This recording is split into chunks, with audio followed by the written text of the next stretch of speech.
thank you very much. We've just had a great meeting, a really good, very productive meeting. We have one thing in common. We want this city of ours that we love to do very well. And I wanted to congratulate the mayor. He really ran an incredible race against a lot of smart people, starting with the early primaries against some very tough people, very smart people. And he beat them easily. And I congratulated him. And we talked about some things in very strong common, like housing and getting housing built, and food and prices, and the price of oil is coming way down. Anything I do is going to be good for New York. If I can get prices down, it's good for New York. And we've got them down, way down from last year. We have, as you know, I've been saying to a lot of people, Walmart said that Thanksgiving this year is exactly 25% less than last year. So that's good for New York, good for everybody. But I just want to congratulate. I think you're going to have, hopefully, a really great mayor. The better he does, the happier I am, I will say. There's no difference in party. There's no difference in anything. And we're going to be helping him to make everybody's dream come true, having a strong and very safe New York. And congratulations, Mr. Mayor. Thank you, Mr. President. Thank you. I appreciate it. Please. I appreciated the meeting with the president, and as he said, it was a productive meeting focused on a place of shared admiration and love, which is New York City, and the need to deliver affordability to New Yorkers, the 8.5 million people who call our city their home, who are struggling to afford life in the most expensive city in the United States of America. We spoke about rent, we spoke about groceries, we spoke about utilities, we spoke about the different ways in which people are being pushed out, and I appreciated the time with the president, I appreciated the conversation. I look forward to working together to deliver that affordability for New Yorkers. Thank you very much. Any questions, please? President Trump, Stephen Nelson from the New York Post. I've got a question for you and then also one for the mayor-elect. Sure. For you, you've referred to Mr. Mamdani as a communist. Could you describe why you feel that way? And also, will you do anything to stop him from arresting Prime Minister Netanyahu if he visits New York? Well, we didn't discuss your second part of the question. And on your first part, I mean, he's got views that are a little out there, but who knows? I mean, we're going to see what works, or he's going to change also. We all change. I changed a lot. From when I first came to office. It's now quite a while ago. It's quite a while. My first term was great. We had the greatest economy in the history of our country. We're doing even better now. We're doing much better now than we did even the first term. And I can tell you some of my views have changed. And we had discussions on some things. I'm not going to discuss what they were, but that I feel very confident that he can do a very good job. I think he is going to surprise some conservative people, actually, and some very liberal people. He won't surprise them because they already like him. And for Mr. Mamdani, it sounds like you had a productive discussion, but just days ago you referred to President Trump as a despot who had betrayed the country. You said you'd be his worst nightmare and accused him of having a fascist agenda. Are you planning to retract any of these remarks in order to improve your relationship? I think both President Trump and I, we are very clear about our positions and our views. And what I really appreciate about the president is that the meeting that we had focused not on places of disagreement, which there are many, and also focused on the shared purpose that we have in serving New Yorkers. And frankly, that is something that could transform the lives of the 8.5 million people who are currently struggling under a cost of living crisis, with 1 in 4 living in poverty. And the meeting came back again and again to what it could look like to lift those New Yorkers out of struggle and start to deliver them a city that they could do more than just struggle to afford it, but actually start to live in it. And I've been called much worse than a despot, so it's not that insulting. Maybe I think he'll change his mind after we get to working together. Yes, please. Mr. President, Anthony Mershak from MTV Lebanon. I would like to ask you a question about the Middle East regarding, you said that Hezbollah in Lebanon is not in a good position. And Lebanon now is the final unresolved after Gaza and Syria. Given your assessment, like, what do you say for the Lebanese today? It's the Independence Day in Lebanon. And what is your next move to push toward disarmament? The disarmament of Hezbollah? Well, we are pushing for total disarmament of Hamas and, frankly, everybody else. And we actually have peace in the Middle East. As you know, the King of Saudi Arabia just left yesterday. We had some great meetings, and he's made a contribution toward the United States of more than $1 trillion. We have now over $20 trillion coming in. No country has ever had anything like that, not even close. If you go to 2 trillion or 1 trillion, it's a lot. We have 20 or $21 trillion. I think that Hezbollah has been a problem in Lebanon, a big problem. We're working with Lebanon. We're working with everybody in the Middle East. That's another thing I think we have in common. We want to see peace in the Middle East. And we actually have now, for the first time, peace in the Middle East after 3,000 years. And now we're going to refine it. And I think you're going to see some very positive things happen. There is a potential to invite the Lebanese president to meet you to the White House. I would do that, absolutely. And if the mayor would like to be here for that meeting, because I know he feels very strongly. I think you feel very, very strongly about peace in the Middle East. We desperately want it, and that's something that I shared with the president, that when I spoke to New Yorkers who had voted for the president last November on Hillside Avenue and Fordham Road, I asked them why. I heard again and again two major reasons. One was that they wanted an end to forever wars. They wanted an end to the taxpayer dollars we had funding violations of human rights, and they wanted to address the cost of living crisis. And I appreciated the chance to discuss both of those things. You said a lot of my voters actually voted for him, and I'm okay with that. I'll do that. I'll sign it. Give it to me. I'll sign it in a minute. That's pretty good. Mr. President, you've threatened to send federal troops to New York City. You both have differences when it comes to ICE agents in New York City. Mr. Mamdani, you've called ICE a rogue government entity. I wonder how you reconcile your differences on both of those issues. Well, I think we're going to work them out. And I think that if we have known murderers and known drug dealers and some very bad people, we want to get them out. And the mayor wants to have peace. We discussed this at great length, actually, maybe more than anything else. He wants to have a safe New York. Ultimately, a safe New York is going to be a great New York. If it's not safe, no matter how well we do with pricing and with anything else, we can talk about anything you want. If you don't have safe streets, it's not going to be a success. So we're going to work together. We're going to make sure that if there are horrible people there, we want to get them out. I think he wants to get them out maybe more than I do. So we'll work together. We discussed it at great length. Yes, please. Two questions, if I may. One for you, Mr. President, on BBC in a second. But first of all, for the mayor-elect, you're both from different parts of the political spectrum. You're both populists, though, and I just wonder to what extent the president's campaign style, his techniques, his social media use inspired any part of your campaign. Well, I actually told the president that so much of the focus of our campaign has been on the cost of living crisis. And when we asked those New Yorkers who had voted for the president, when we saw an increase in his numbers in New York City, that came back to the same issue: cost of living, cost of living, cost of living. And they spoke about the cost of groceries, the cost of rent, the cost of Con Ed, the cost of childcare. And too often politicians are looking to lecture to New Yorkers what they should care about as opposed to listen. And when we spoke to those voters who voted for President Trump, we heard them speak about cost of living. We focused on that same cost of living, and that's where I am really looking forward to delivering for New Yorkers in partnership with the president on the affordability agenda. And I think we have to work a little bit. We talked about Con Edison. We have to work a little bit on getting the prices because, we've gotten fuel prices way down, but it hasn't shown up in Con Edison. And we're going to have to talk to them. If we're sending them fuel at a much lower price than it was a year ago, which is true, we have to get Con Edison to start lowering the rates. Absolutely. And if I may, last week you told me you were pushing ahead with your plans to sue the BBC for up to $5 billion. You're going to speak to Prime Minister Starmer as well. Is there any progress or any updates on those issues? Well, we get along very well with the Prime Minister. We made a deal with UK. I like him. He's a fine person. And, I think they have some big energy problems. They've got windmills all over the place. They're going to have to start using other methods because their energy is out of control. Talking about in the UK, it's out of control. And he's got that problem. He's got a big immigration problem, as you know, and he's got a big energy problem. And we talk about it. He's a good man. Prime Minister's a good man. You have a chance to speak this week. I haven't spoken this week. Have you spoken to President Zelensky, or do you intend to meet with him, President Zelensky, about your plan? Are you going to meet with him? I've spoken with their people. We have a plan. It's horrible what's happening. It's a war that should have never happened. It would have never happened if I was president, and it's a shame. And I thought they should have acted quicker.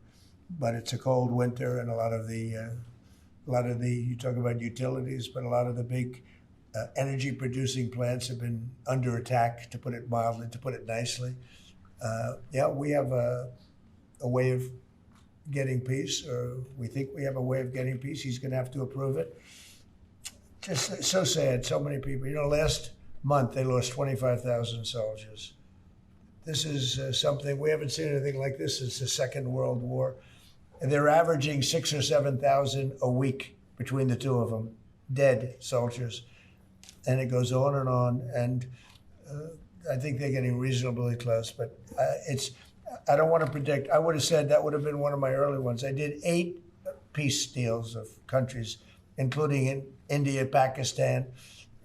You could even go, in fact, they're coming here in a week or two, go to the Congo and Rwanda. That was 10 million people dead, and we worked something out on that. But so many. And the one I thought would have been, for me, because I have a very good relationship with President Putin, I thought that would have been maybe quicker. But it does take 2 to tango. And now you just see all the death. And, it doesn't affect us other than the fact that we don't want to see all those people dead. Really, it's on the other side of the ocean. It's a war that should have never happened. It did happen. I blame the person also sitting right behind this desk. This is a war that should have never happened, and it wouldn't have happened if I were president. But we're trying to save a lot of lives. They're losing 25,000 lives over the last short period of time. That's Ukrainian and Russian, and it's a shame. What happens if President? I want to ask the mayor-elect about a House resolution. It just passed overwhelmingly to condemn socialism, including with 86 Democrats, all of House Dem leadership, and the minority leader, Hakeem Jeffries, despite his endorsement of you. What's your reaction to that? I have to be honest with you, I focused very little on resolutions. Frankly, I've been focusing... Condemn socialism. I understand. I think the focus is on the work at hand. I can tell you I am someone who is a democratic socialist. I've been very open about that. And I know there might be differences about ideology, but the place of agreement is the work that needs to be done to make New York City affordable. That's what I look forward to. And I want to clarify your answer to Stephen Nelson. He asked about your comment calling the president a fascist. And your answer was, both President Trump and I have been clear about our positions and our views. Are you affirming that you think President Trump is a fascist? I've spoken about... That's okay. You can just say yes. Okay. All right. Okay. It's easier. It's easier than explaining it. I don't mind. Mr. President, I wanted to ask you also about this Ukraine plan. Yeah. President Zelensky said today that his country would risk either giving up a partner or giving up its dignity. There's been criticism that this deal proposal... He doesn't like it?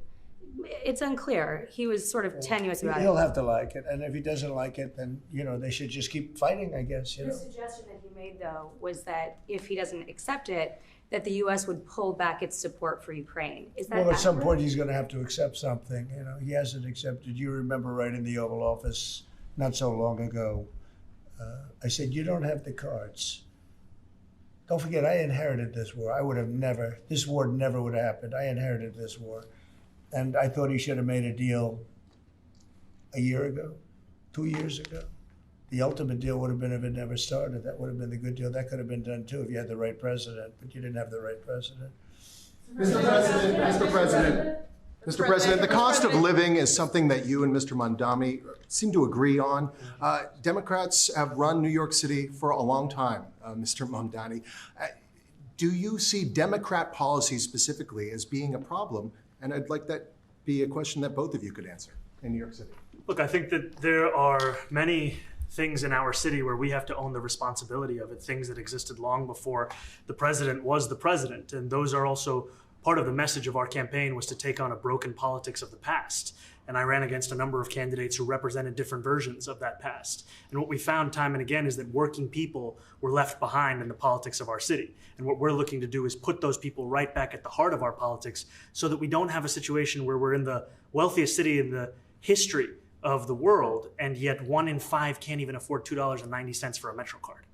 Mr. Mamdani. We had some interesting conversation, and some of his ideas really are the same ideas that I have. But a big thing on cost, the new word is affordability.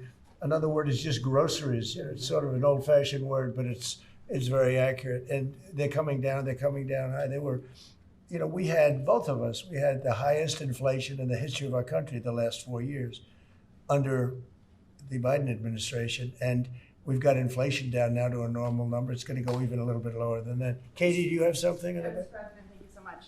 Mr. Mamdani often talks about New York City being covered by international law, that they will follow international law. It doesn't often talk about the U.S. Constitution. What is your response to that? Well, I don't know what you're referring to in terms it can be covered by international law, local law. It's covered by a lot of laws, but it's covered by U.S. law. Are you referring to anything in particular? He just says that they're a city that endorses and enforces international law. Is that at odds with No, US I don't law? know. Would you want to respond to Yeah, that? I think what I've shared with the president is our desire to not only follow the laws of our own city, laws that protect New Yorkers, but also a desire for consistency in our politics across the board. And that's something that we've talked about and something that I know many New Yorkers want. Will you work with ICE? Will you work with ICE then? We discussed ICE and New York City, and I spoke about how the laws that we have in New York City allow for New York City government to speak to the federal administration for about 170 serious crimes. The concerns that many New Yorkers have are around the enforcement of immigration laws on New Yorkers across the 5 boroughs. And most recently, we're talking about a mother and her 2 children, how this has very little to do with what that is. Mr. Mamdani, What we did is we discussed crime. More than ICE per se, we discussed crime. And he doesn't want to see crime, and I don't want to see crime. And I have very little doubt that we're not going to get along on that issue. He wants to, and he said some things that were very interesting as to housing construction. And he wants to see houses go up. He wants to see a lot of houses created, a lot of apartments built, etc. And you know, we actually people would be shocked, but I want to see the same thing. Mr. Mamdani, anti-Israel protesters. Jack? Yeah, Mr. President, I wanted to know one of the policies as well that Mayor-elect Mamdani talked a number of times about on the campaign was shifting the tax burden for property taxes from what he called minority communities to white-based communities and putting more taxes on white people. I also noticed that in your acceptance speech, you didn't mention anything about America or Christians or white people in general. And so I didn't know if that was one of the policies that you guys had spoken about. We focused on affordability. We focused on the cost of living crisis. What I will say is that I am very much interested in property tax reform because what we see right now in New York City is a system that is so inequitable that it can't even stand up in court. And the president and I spoke about the importance of not only building more housing, but also making sure that regulation of housing is something that is manageable to actually get through and not the cause of yet another weight that we see in our But to be city. clear, you're continuing this idea of race-based property taxes. No, to be very clear, That's what you said. no, the use of the term was a description of neighborhoods, not a description of intent. So you intend to tax the whiter neighborhoods more? No, we intend to create a fair property tax system because we want a New York City that is not only fair and equitable, but also one that every New Yorker can afford. Mr. Mamdani, anti-Israel protesters Please, God. Mr. Mamdani, anti-Israel protesters just targeted a synagogue in New York. Are you concerned about Jewish New Yorkers feeling welcome and safe in the city? And President Trump, you've threatened to cut off federal funding to New York City. What policies would prompt you to do that? Would that be city-run grocery stores? Would it be something else? Well, I think if we didn't get along, whether it's cut off or just make it a little bit difficult or not give as much, we want to see, I use the term, we don't want good money going after bad. And we don't want that to happen. I don't think that's going to happen. I did say that, you know, subject to what policies are being said. We had a meeting today that actually surprised me. He wants to see no crime. He wants to see housing being built. He wants to see rents coming down, all things that I agree with. Now, we may disagree how we get there. The rent coming down, I think one of the things I really gleaned very much today, he'd like to see him come down, ideally, by building a lot of additional housing. Yeah. That's the ultimate way. He agrees with that, and so do I. But if I read the newspapers and the stories, I don't hear that. But I heard him say it today, and I think that's a very positive step. No, I don't expect. I expect to be helping him, not hurting him. A big help, because I want New York City to be great. Look, I love New York City. It's where I come from. I spent a lot of years there. Now I'm right here. We took a big setback with the mayor that we had, named de Blasio. I thought it was a tremendous setback for the city. I think this mayor can do some things that are going to be really great. Mr. President, Mr. President, Give it to the president. How about you? Thank you, Mr. President. You're a billionaire. You have a different address nowadays than you used to, but you used to call New York City home. Would you feel comfortable living in New York City under a Mamdani administration? Yeah, I would. I really would, especially after the meeting. Absolutely. What makes you comfortable? We agree on a lot more than I would have thought. I think I want him to do a great job, and we'll help him do a great job. You know, he may have different views, but in many ways, you know, we were discussing when Bernie Sanders was out of the race, I picked up a lot of his votes, and people had no idea because he was strong on not getting ripped off in trade and lots of the things that I've practiced and been very successful on. Tariffs, a lot of things. Bernie Sanders and I agreed on much more than people thought. And when he was put out of the race, I think quite unfairly, if you want to know the truth, many of the Bernie Sanders voters voted for me. And I felt very comfortable, frankly, in seeing that and saying that. And, you know, it just turned out to be a statistical truth. But no, I feel very comfortable. I would feel very, very comfortable being in New York, and I think much more so after the meeting. Yes, please. Thank you, Mr. President. I have a question for you, but a very quick one for the mayor. Why did you fly here? Aren't trains greener? I'll use every form of transit, and I want to make sure that they're all affordable in New York City, and that's why making buses fast and free is a centerpiece of our campaign. There is a bus that goes. Well, but I know, but if he flew, that's a lot quicker too. You know, I mean, he's working very hard. For him to be, that's a very long drive. I'll stick up for you. You know, the plane takes you 30 minutes, and driving takes you a long Mr. time. President, I was wondering if you could clear up some confusion around a Washington Post report. There was this explosive report that the Coast Guard is no longer going to characterize swastikas and nooses as hate symbols. DHS called that a lie and fake news. Can you clear up? I don't know anything about it. When was this written? I think yesterday. Well, look, the Coast Guard's an incredible group of people. I know them very well. We just ordered a lot of new Coast Guard cutters, beautiful, the most magnificent ship. They look like yachts with lots of guns on them. So I don't know. I haven't seen any report like that, but certainly we want them to remain a great force, and they are. You are a peacemaker, and you did the peace in all the 9 months around the world. I would like to ask Mr. Mamdani, you've accused the U.S. government of committing genocide in Gaza while President Trump was working on peace. Why that? I've spoken about the Israeli government committing genocide, and I've spoken about our government funding it. And I shared with the president in our meeting about the concern that many New Yorkers have of wanting their tax dollars to go towards the benefit of New Yorkers and their ability to afford basic dignity. And what we see right now is we're in the 9th consecutive year of more than 100,000 school children being homeless in our city. And there's a desperate need not only for the following of human rights, but also the following through on the promises we've made New Yorkers. And I appreciated the meeting we had and the work that we can do. Do you agree that President Trump did do a peace and he worked hard to make the peace because he worked hard to do the peace in the Middle East and everywhere?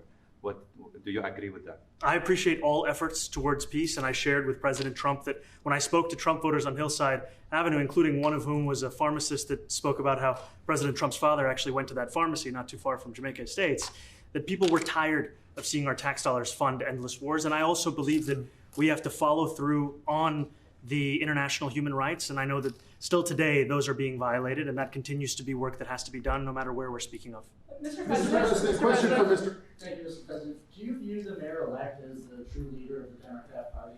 And do you think Leader Schumer's and Leader Jeffries, have to follow his lead? Well, look, I hope they have great leaders. This is a man that right now I think is focused in New York City. I really think he has a chance to do a great job. We're going to help him, but I really think he has a chance to do a great job. But I'll let you answer that. You consider yourself the leader of the Democrats. I think it's more appropriate for him.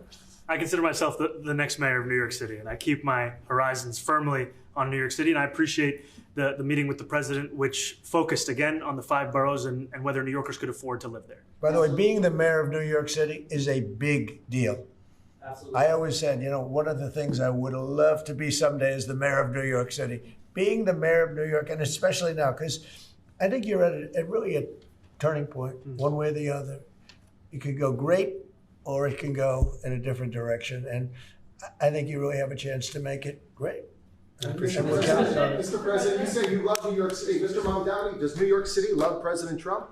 New York City loves a future that is affordable. And I can tell you that there were more New Yorkers who voted for President Trump in the most recent presidential election because of that focus on cost of living. And I'm looking forward to working together to deliver on that affordability agenda. I got a lot of votes. One more. Go ahead. 1 or 2 more. Go ahead. I tell you, the press has eaten this thing up. You know, I've had a lot of meetings with the heads of major countries. Nobody cared. This meeting that you people have gone, you know, outside you have hundreds of people waiting. This is just a small little group. For some reason, the press has found this to be a very interesting meeting. The biggest people in the world, they come over from countries nobody cares. But they did care about this meeting, and it was a great meeting. Go ahead. Yeah, Mr. President, I was going to ask you exactly that. Why do you think there's so much more, so much excitement around this city than some foreign leaders? Because I think he's different. All right, I think he's different, and that can be in a very positive way. But I think he's different than, your typical guy runs, wins, becomes mayor maybe, and nothing exciting.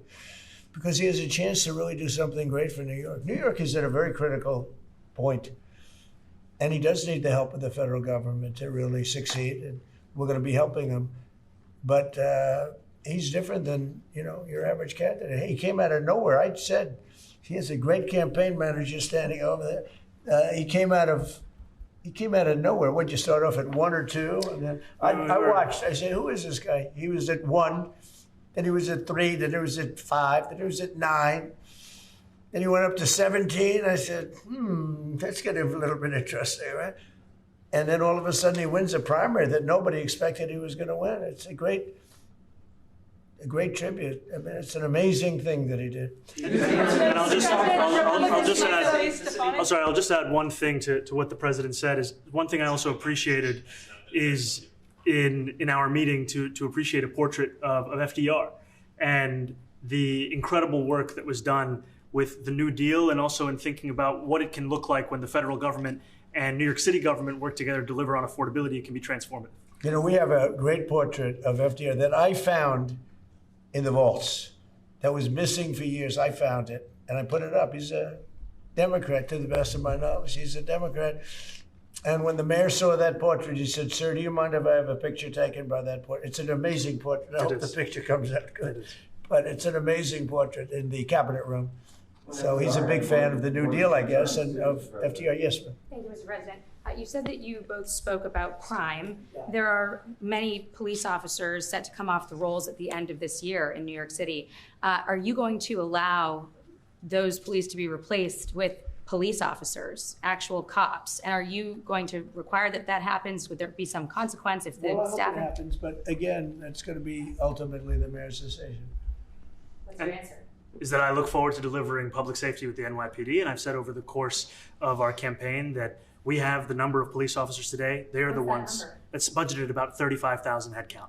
And I think the key thing is that we have to make it easier for police to focus on police work, not ask them to respond to 200,000 mental health calls a year. So is that a reduction from what you're at right now? Are you committing to maintaining the same level of cops? I've committed over the course of the campaign to maintain the 35,000. That's the headcount that we had through the campaign. And not replace them with caseworkers, social workers? No, I've said that's the headcount that we want. What we need to do is make sure they can focus on serious crime. And he just retained a great police commissioner, I believe, right? Yes, we did. Commissioner Tisch. If the newspapers are correct. That one they're correct about. He retained, I think, somebody that is she's a good friend of some of the people in my family, of Ivanka, and they say she's really good, really competent, and he just retained her, so that's a good sign. Mr. President, are there still topics that you see the two of you disagreeing on in the future? And do you think you'll have more meetings like this? There will be topics that we disagree on. I think we'll probably come to a conclusion, and ultimately he'll convince me or I'll convince him. It's for the good of New York. Ultimately, it's for the good of New York. I don't care about affiliations or parties or anything else. I want to see if this city could be unbelievable, if he could be a spectacular success, I'd be very happy. Do you think you guys will meet more in the future too? Sure. Do you think you'll meet again in the future, throughout the administration? I think we will. I hope we do. I enjoyed the meeting. We had a great meeting. Please. Mr. President, Republican Elise Stefanik has campaigned multiple times by calling Zohran Mamdani a jihadist. Do you think you're standing next to a jihadist right now in the Oval Office? No, I don't. But she's out there campaigning, and you say things sometimes in a campaign. Isn't that sort of divisive? She's a very capable person. Isn't But that a kind of label? you really have to ask her about that. But no, I don't particularly. I think I met with a man who's a very rational person. I met with a man who really wants to see New York be great again. And I can say again, because New York was great. When I came down to Washington initially, the city was so hot. It was doing great. We were having some telltale signs of problems. We had a mayor that was not doing a great job, but still, it was moving along. And it went bad. It really went, pretty bad.